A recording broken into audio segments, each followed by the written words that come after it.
We got a lot of hot topics, and we're starting with this one. Okay, so everyone is talking about former US Homeland Security Chief Kristi Noem said in a statement that she was devastated and the family blindsided by leaked photos of her husband, Byron Noem, wearing what looks like fake breasts. Now, the New York Times is reporting from their small South Dakota town where they say their prevailing sense is that people feel bad for Byron Noem. So the question we are posing today is, do you feel sorry for him? He has been exposed. Yeah. Sin, we're gonna start this one off. No, wow. You guys are not feeling sorry for him? Yeah. Okay. I went on his Instagram account. I wasn't a follower. I went on his Instagram today, and I saw some of the comments online. And so, no. I do feel sorry for him because I can only imagine the types of response that he's getting, not just from strangers, but from people in his community. Although the New York Times did a profile, and the people in his general community were quite kind about it.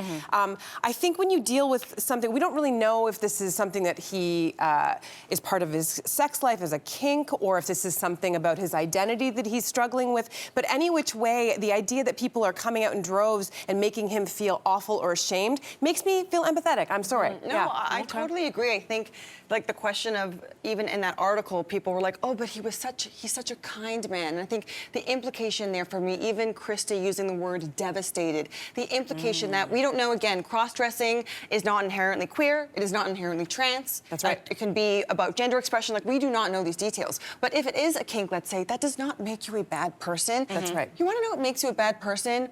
Disappearing innocents, splitting families up from each other, the murder of innocent bystanders, killing your family dog. You just hit the nail on the head. Yeah, the idea of the lack of compassion. You know, I certainly have compassion for him, but I can also understand the lack of it to a certain degree because it's a result of his wife. Like the things that she believes in, the fact that she and her movement have zero compassion for people who could be like her husband. You know, although we don't know the details, but guaranteed they'd have zero compassion. Well, I'm gonna say something I never thought I'd say on television, which is I feel bad for Kristi Noem. And I'll tell you why. Let me explain.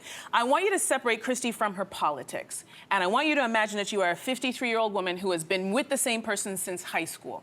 And you imagine that you've aligned yourself spiritually, financially, physically, mentally, in every which way over the past few decades. And now you're finding out something about your partner, regardless of what the secret is, that they have not been truthful about who they are. Well, we don't know that. We don't know that. She might have known. We don't know that. She might be into it for all we know. We don't know. Her reaction, it seems like she had no idea. And I don't care what the secret is. I don't care if it's cross-dressing, if it's gambling, if it's having a whole other family on the other side of town. We have to have compassion. We are so compassionless right now for a woman to be just kind of grappling with the fact that she doesn't really know her husband. And I'm sure she right now is going over every conversation, every little thing, wondering how she missed the cues, how she missed this thing. And then on top of it, there's all the people who are gleefully happy about this happening. It's public, so she has to kind of figure that out while people are expecting to, her to give like a statement. Where is the compassion when she was at the helm of anti-trans, anti-queer legislation and policy? Listen. And I understand that you're not supporting that, but if the world was the world that Kristi Noem wanted to legislate and create, it would be a world in which this kind of, and again, we don't know if it's a kink or a sexual orientation or a gender expression, that would be something that would be illegal, that would face serious consequences. And so that juxtaposition for me also, we don't know if she's aware of it or not, but that is the thing that makes me lack compassion for Kristi. You know, her husband is a different story, but this emphasis on having to keep our sex lives private, this double life narrative as well, really concerns me because it's not the people who are walking down the street with a leash and a harness with their partner who you have to be worried about. I'm sorry, I know it's daytime. It's the people who are living in repressed communities and environments who have to hide parts of themselves, and then it comes out. And I'm it's not disagreeing vitriol. with you. I'm not saying that she's a nice person. What I'm saying is, for once, let's just think about what it's like to be finding this information out in front of everybody. No, I hear you. And you not knowing who this person is. I hear you. And I think right now we're all having this very strong opinion because of all the horrible things that she has said. So it's kind of like the karma thing where it's like, yeah, but you are this type of person and you have these types of politics and it's funny that this is happening in your house. And just for this conversation, I want us to think about just stripping away that part of her and just thinking about how we would feel if we found out that the partner we thought we knew was not at all who we thought we knew. I hear you, and I don't think regardless of what the secret is. I don't think we can separate, though, when you create an environment where people feel like they cannot be their true selves, they cannot maybe he's had this, again, we don't know if she didn't know, but maybe he's had these proclivities forever. When you create an environment where that is built around shame for disclosure, ostracization for disclosure, if you're married to somebody who you know darn well would not stand for this. Again, I don't know this. But we also don't know if he felt shame. We don't know We have that. no idea if he felt shame. It's It's just the way in which this story has come out. It's an exclusive by the Daily Mail. So I imagine there's some embarrassment over the way that he came out. It does show poor judgment. But marriage is also a choice. So if he, like, you're making it sound like, okay, yes, he's married to this person who has these strong views. We don't know what his views were as well.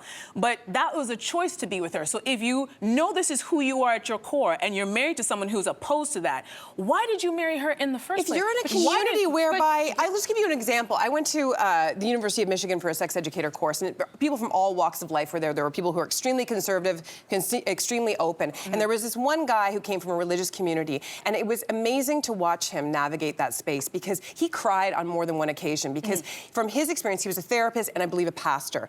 And in his experience, everyone around him was a sex addict. And I would say to him every once in a while, I was like, wait a minute, do you think, I don't have that in my community, so do you think that there's something to be connected between an extreme extremism in religion and then a repression of desires that ends up popping up in like compulsive ways that people feel so ashamed of a tiny aspect of themselves that it becomes this loop. And he was like, I never thought about it that way. It made him think about how sometimes some communities will foster such shame, and you love those communities, you love the people, you love the support that you might get, but you cannot be your true self. And Kristi Noem upheld that kind of ideology. We also don't know what he said. We also cannot pretend like, I know that he's at the heart of this because he's been exposed, but we don't know the things that have come out of his mouth. We don't know. There's so much that we don't know about this.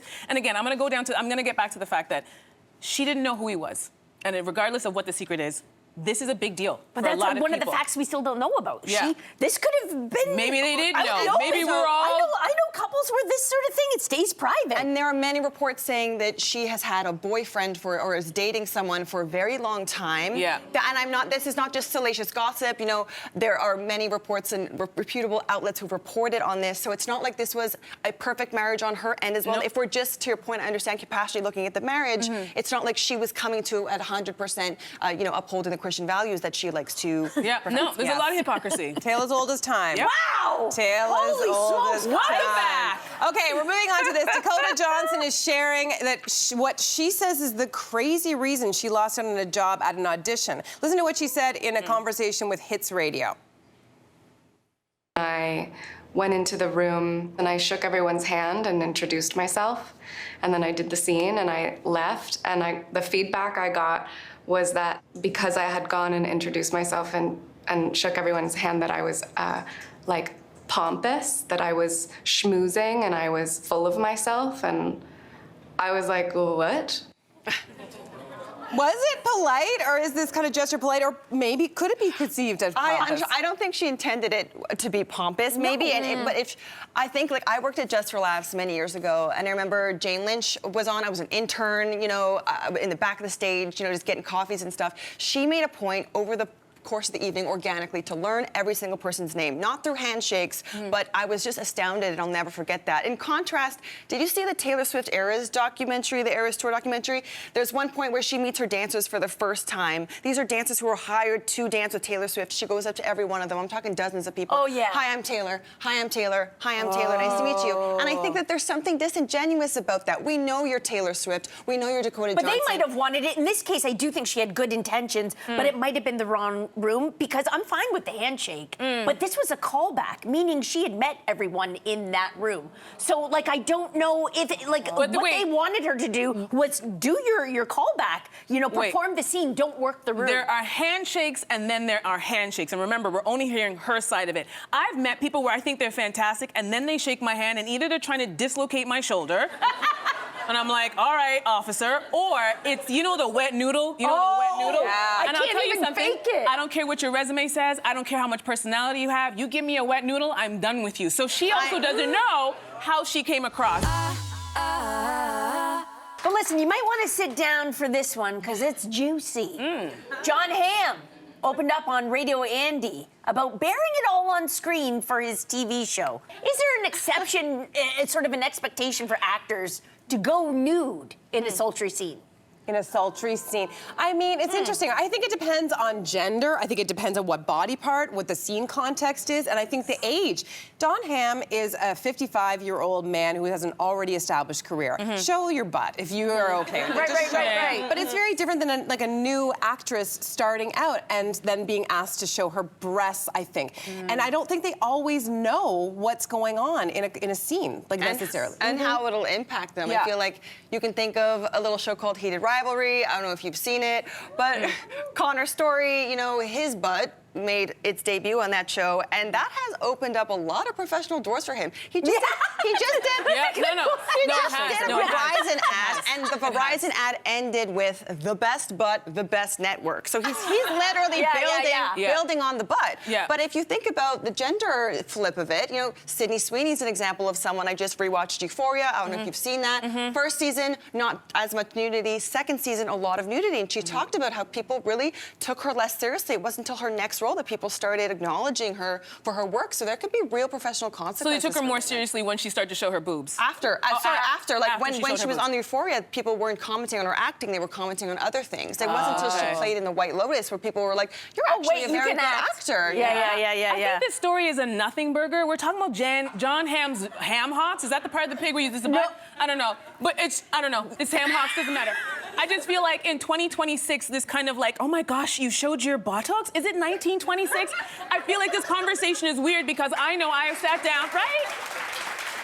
I have watched several movies where I have seen A-list movie stars like Charlize Theron, Halle Berry, Queen Latifah, Zendaya, Sydney Sweeney, and I've seen everything. Michael Fassbender, I've seen, he is circumcised. Yeah. Why do I know that? Because I saw it in a movie. So I feel like, are we really talking about just a butt? You know, if you want me to talk about this, Jon Hamm, stand up and turn around, my friend. And then we'll have a little something to talk about. Listen, A butt? I expect them to, like, if I had Jon Hamm's butt or Sydney Sweeney's breast. Your butt's like, better than Jon Hamm's butt. You know it. You know it. You know it. All of our butts are better than Jon Hamm's butt. Jon Hamm's butt But double. double. I would show it all. Like, Do it would it. be hard to keep me in Give our executive producer a heart attack. Do But it. are we going to punish actors who have maybe a little more decorum, you know, because maybe they don't want to? I think it's interesting when it comes to the role itself, right? Like Emilia Clarke, famously from Game of Thrones, she played Daenerys Targaryen. She signed up for that role, and it obviously had a lot of sex components. But she says she didn't know just how much nudity would be expected of her. She accepted the role, and then she got the scripts. Then she was like, oh. And That's tricky That because happens that a is lot. common, They didn't tell especially her. in television, because you don't get the scripts for every episode. You might get the first script, and it might just be the pilot, might be half of the pilot. But in film, generally, you're getting this whole script, and you're like, oh my goodness, I'm naked here, here, and here. And a lot of actors will sign up for that. But also, is it serving the plot or is it gratuitous? Exactly. Like, I think that's That's Like the question. nymphomaniac, you know, like, hello. Listen, Game of Thrones had a lot of nudity that had nothing to do with the plot. Those brothel scenes, I'm like, do we need to see every extra naked? But if Connor Story and Hudson Williams were like, okay, Jacob Tierney, I will do a Heated Rivalry, but sorry, I don't want to be nude. Then, Like, yeah, he knows wouldn't- that. wouldn't work. We wouldn't even be talking about him and his ham hocks. Okay, we're moving on to this. A woman on TikTok has sparked debate about what she says is the beginning of the end of a relationship. Listen to this. The day my husband wants to get in the shower with me and I say no, you shower and then I'll shower, and he goes, no, I want to shower with you. And I say, no, I don't want to shower with you, is the day I'm driving to the courthouse and I'm requesting a divorce. Okay, what do we think of this hot take, Emily? Is it a sign your relationship is failing if you don't want to shower together? There's a little bit of TikTok drama in that, but I kind of agree. You because do? I do. For me, Explain yourself. for me- Relationship. For me, what happens in the shower, and I'm not even talking sexually, there's a different kind of intimacy in the shower. I like to shower with my partners. Conversations just hit different in there. I don't know how to explain it. It's a different kind of intimacy. Can I that have a question? I would be sad. I have a question because I don't believe in this, and I would like to see your shower because I think maybe it could be like if I had one of those showers with 4 doors and 4 shower heads. Yep. Yes, but anytime I've ever done this, like one person's standing under the hot water you're like being so this. sexy, and the other one's like shivering like a freezing rat on the other side. Yeah. You know, no. You're keeping each other warm. Emily, you also made a really good point. You're like, intimate things happen. You're like, you're absolutely right. Intimate things do happen. People pee in the shower. People shave their legs in the shower. We've all seen that dirty brown water after a long, hard day. Does your partner really want to see that? I'm sorry, I'm with you. This is the most unsexy. This is a red flag for me. If I'm dating you and you're like, we have to shower together, I'm like, honey, this ain't gonna work. But it's That one is bigger my shower. private time. Sorry. I don't mind it. Listen, I think this take was sort of like, it's like, what's your story, girl? Like, hey, she's got more to going on there. But I do like it after like a little bit of sexy times. That's the time when it's like that's nice. going in, right? Okay, so you have sex. Oh, I forgot about that because it's been so long.